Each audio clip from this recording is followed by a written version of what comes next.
Please keep your annotations on for the duration of this tutorial.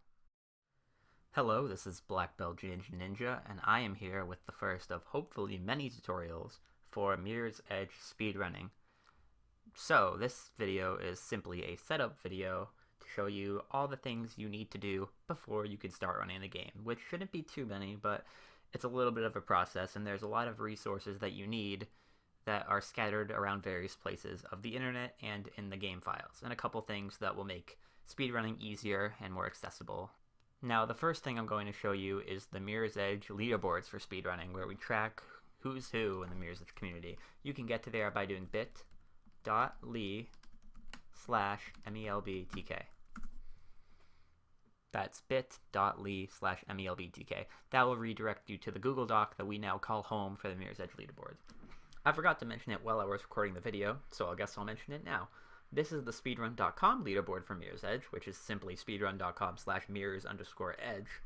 I'll provide the link in the description. This leaderboard is also very good for the game. It's pretty well updated, but I would say it's not as updated as the Google Doc. I'd recommend checking the Google Doc more than this leaderboard, but it's also a very pretty and nice leaderboard for this very nice website.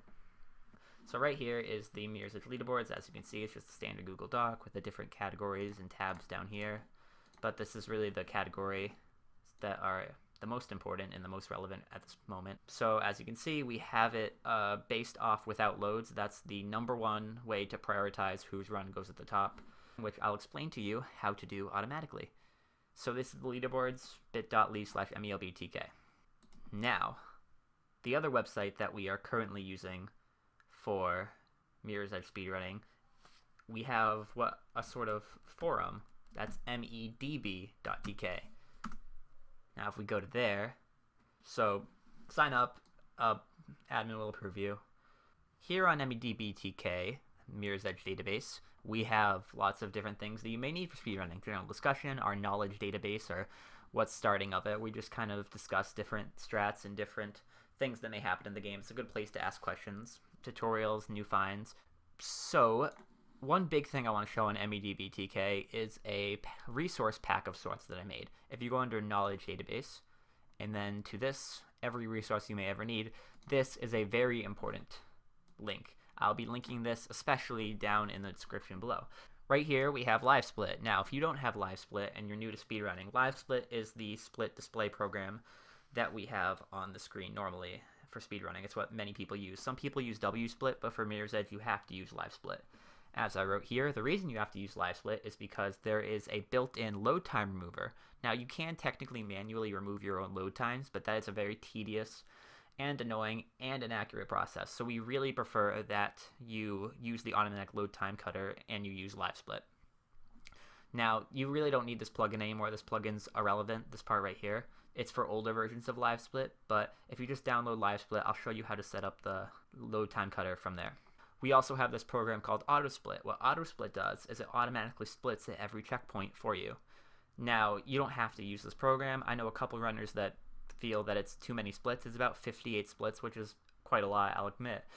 But it automatically splits for you, so it really isn't that big of a hassle. There's one for any percent, one for glitchless, and one for 100%. There's different auto splits because in each category you get a different number of checkpoints.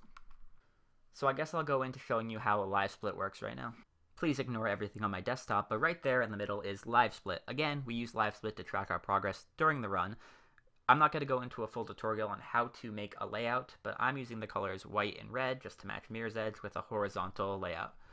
So I guess I'll just show you how to install the loading time plugin, assuming that you set up everything and your layout's fine, you have it the way you like it. You go to Edit Splits, and then right here, load removal is available by Fatalis. I already have it installed. It's just kind of glitchy the way I installed it because I have the old version, and it's really weird. But basically, you can just click Activate, and it'll activate the load time remover. What you have to do to show the load time remover is you'd have to go to Compare Against, and then down here, you want to make sure game time is checked. That's really important. One other question you may have about Livesplit is how do I use the auto split thing you were talking about earlier? Well, I have this all organized under my Mirror's Edge stuff folder, which I'll just show right here. But basically, you can see auto split right here, auto split. You just click it and it'll run in the background while you play.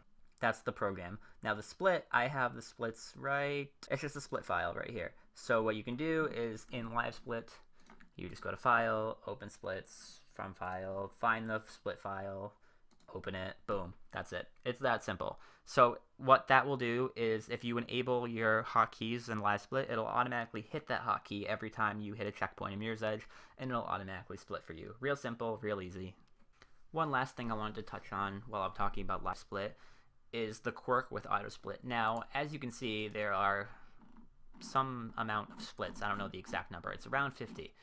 But these are splits for every checkpoint you pass. Now, in the normal any % route, you pass exactly this many checkpoints. If you follow the tutorial I plan on making, you'll get exactly this many checkpoints. But the thing is, if you don't do some of the skips, you're going to hit extra checkpoints than the ones in this auto split. So what you're going to need to do is you're going to need to figure out the extra checkpoints you're hitting and just add a split for those checkpoints. So just to reiterate, if you're not doing some of the skips and you're hitting extra checkpoints than in the normal any % route, you should add more splits into the auto split. I'm back on the Mirror's Edge database to show you this link right here that I said I'd come back to, all known console commands for Mirror's Edge. So if we go on that, New Left made this very handy paste bin, and he even provided a little tutorial part right here on how to use these key bindings. Basically, there's this file, the tdinput.ini, which is located in this section right here. And what you can do is you can use these binds to do things in the game that you normally can't do just through the default binds. I'm just going to go through a couple of the really important ones, in my opinion at least. Third person is really fun, and a lot of people just kind of have it bound at this point. I would definitely recommend that one. Windowed mode is also very important for speedrunning, especially if you want to run Mirror's Edge in a window. There's also a mod for it, which I'll show in a second. And if I go to MEDB/game/Mirror's Edge, I'll provide the link and everything. Don't worry about it.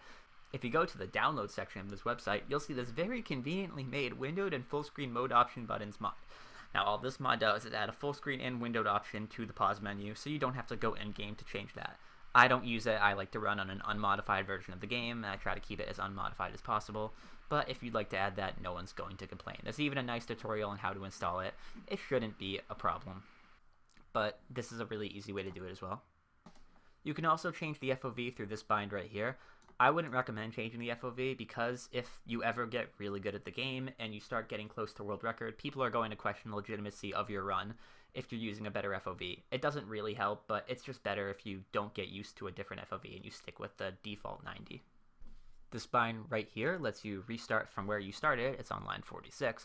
This bind is really, really helpful for speedrun mode because it'll automatically restart the speedrun with 1 click instead of 4. So I would definitely recommend that to make chapter speedruns more bearable. One last keybind I would recommend is the Die Instantly keybind on line 179. I would recommend putting this keybind far away from WASD so you don't accidentally hit it, but it will automatically kill you, which is useful if you want to test skips or you just need to kill yourself and start from the previous checkpoint. So I'm here in the actual game of Mirror's Edge. Before I show you the keybinds that you can add in this options menu right here, I want to talk about the keybinds that you added in the TD input. Now, if you added any, let's use the restart level bind as an example. Let's say you have restart level bound to H, which is I think what I have it bound to. Now, I'm clicking H, and the level isn't restarting. And you might be wondering, why isn't the level restarting? Well, the thing is, you can't actually use a keybind unless you're in-game. So if I go to checkpoint A, for example, this is just a random checkpoint I picked, I can use the restart level bind now. See, it works perfectly. But if I pause, I can't use it because I'm not in-game. It basically treats that keybind like any other keybind, and because you can't, say, jump in the pause menu, you can't restart level in the pause menu. This also applies to the windowed mode bind and the full screen bind. Now it's time for the exciting part of the tutorial, the keybinds. So I am here in Mirror's Edge, and if you go to options and controls, you can change your keybinds. Now I guess I'll just go under game settings and show you what I have here, but none of this is really important, just kind of copy this. Now, if you go to controls, this is where it gets pretty intense. Now, obviously, you probably don't want to invert your mouse, and your mouse sensitivity is up to personal preference. I would recommend something above the halfway point, because you're going to need to whip your mouse around pretty quickly, depending on how fast you're going.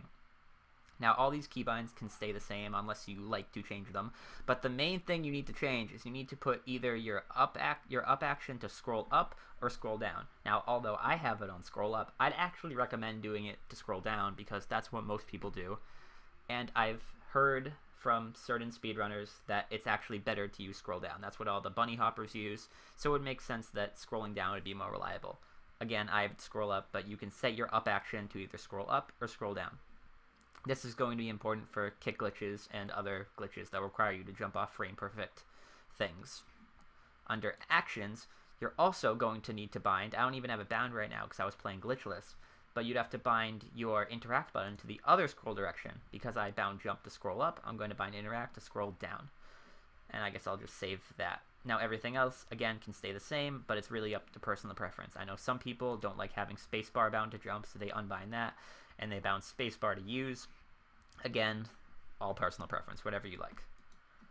And that's really it for keybinds. Again, the up action needs to be bound to a scroll direction, and the use action needs to be bound to a different scroll direction. One other options related thing I forgot to mention that's really simple is if you go under video, just kind of use these settings. I mean, whatever resolution you want, that doesn't matter. Brightness and contrast, that doesn't matter. But I would definitely recommend turning vertical sync off to get the highest frame rate possible. Turning this stuff to lowest unless you have a really good computer. All this stuff too. And then definitely turn physics off unless you have a really, really good computer with the very specific drivers that physics needs.